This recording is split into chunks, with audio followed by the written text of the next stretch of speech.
What's your altitude? We're nearly 1,000 feet above the field. Fuel boost pumps off? At 1,000 minimum. Check fuel pressure before and after. Gives you another check on engine fuel pump operation.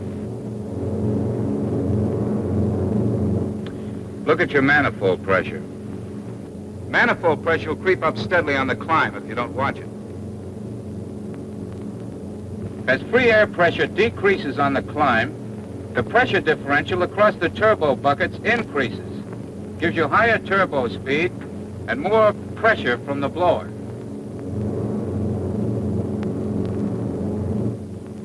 What about carburetor air filters?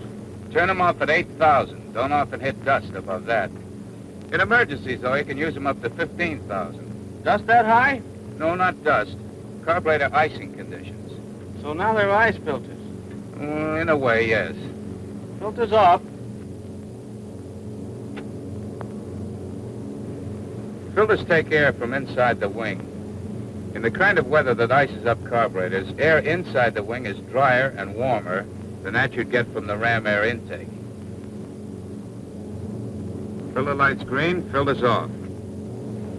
Check your manifold pressure. Turning the filters off increases the manifold pressure about 1.5 inches. With carburetor icing conditions, of course, you'd use intercoolers hot, but you won't normally get carburetor icing above 12,000. And up there, you always want intercoolers cold. Thin air means higher rate of compression from the supercharger, and compression makes heat. In the wrong places. Nearly always in the wrong places. You level off at 10,000 feet and cut her down to the proper setting for maximum long-range performance on 91 grade fuel. Manifold pressure down first to 28 inches. RPM next. You make this adjustment with one eye on the airspeed indicator because you use whatever RPM needed to get 150 miles per hour indicated. In this case, with your conditions, 1,600 RPM. Then fuel mixtures to auto lean. And your co-pilot closes cowl flaps since you have a safe margin in head temperatures. What about the other power settings? Well, you've used 3, modified for 91 grade fuel. Takeoff power, 5 minutes maximum continuous operation, climbing power, and maximum long range. They're all there on the panel. The power setting used in normal cruising is always figured from your flight conditions. Desired range, fuel available, weather conditions, altitude, gross weight, and perhaps 1 or 2 other things. In special cases, you'll always figure your best power setting from your flight computer. All settings are arrived at scientifically. Don't improvise. Play them the way they're written. And always keep an eye on your mixtures. In auto lean, don't use more than 29 inches with 91 grade and 2,000 RPM.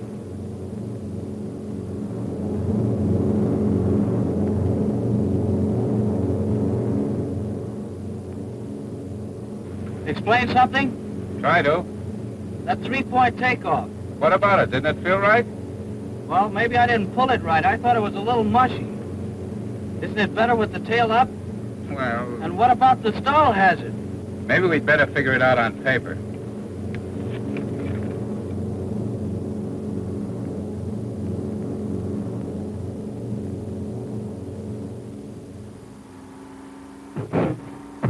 Well, here we are. An old friend you'll remember from flying school days. She knows her way around.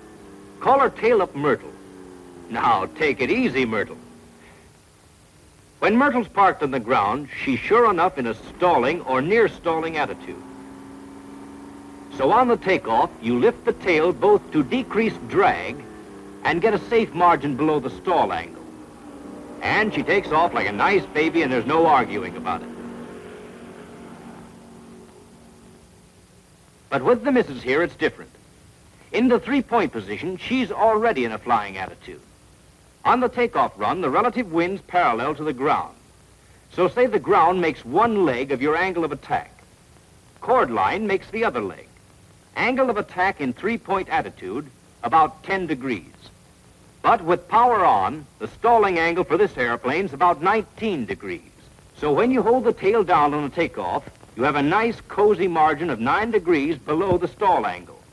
And when you leave the ground, the path of the relative wind changes, so that the angle of attack actually decreases. You get maybe another 4 degrees of safety, and you haven't a care in the world. Now let's dig a little deeper. Think of the forces at work when you take off as a team of little guys who are in there working for or against you all the time. For instance, gross weight of the airplane. On the ground, he bears down hard on the landing gear. When we're ready to start the takeoff run, you'll meet a pal of his, wheel drag. The harder gross weight bears down on the wheels, the bigger and stronger wheel drag gets. That's definitely not good, especially if your runway's soft or slushy. Think of lift as a kind of muscle man working from the wings, pulling up gross weight. Speed makes him pull harder. An increase in the angle of attack also makes him pull harder. Get the relationship between lift, weight on wheels, and wheel drag. The more lift, the less weight on wheels. Less weight on wheels, smaller wheel drag. Then, of course, there's thrust. He's your power. And aerodynamic drag. He's with you all the time, except when you're parked on the ground. Now, let's try to visualize what happens on a two-point takeoff. At the start of the run, lift increases steadily. Lift takes more and more weight off the wheels. Taking weight off the wheels steadily reduces wheel drag.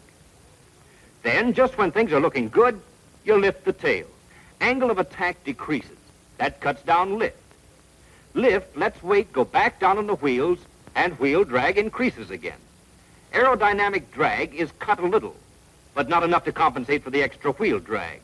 Speed still won't build up as fast as it would with the tail down. Even on a smooth runway, you'll need more room and maybe 20 or 30 miles an hour more speed to get off than if you'd kept your tail down. If the runway's messed up with mud or slush or water, maybe you won't get off at all in the space you have. But keep the tail down. Take advantage of the three-point angle of attack, and lift goes to work on gross weight right away. Wheel drag gets smaller and smaller. You'll be airborne at maybe 100 miles an hour, and without using up all your runway. And that's something to remember when you're lined up on a nice homemade strip in the jungle, with mud underneath you and trees dead ahead.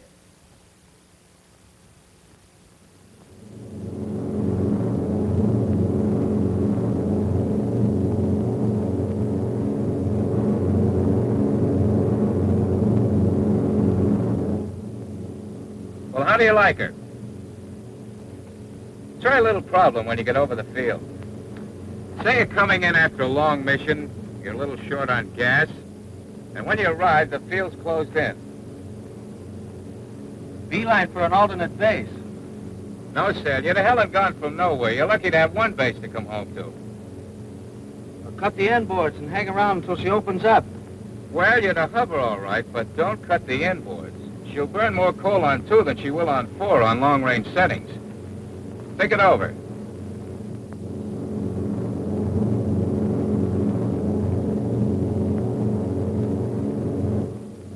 All right, here we are. Granite stuff straightest below, up to, say, 2,000. Don't know when we'll be able to find a hole in it. Instrument letdowns out. What are you going to do?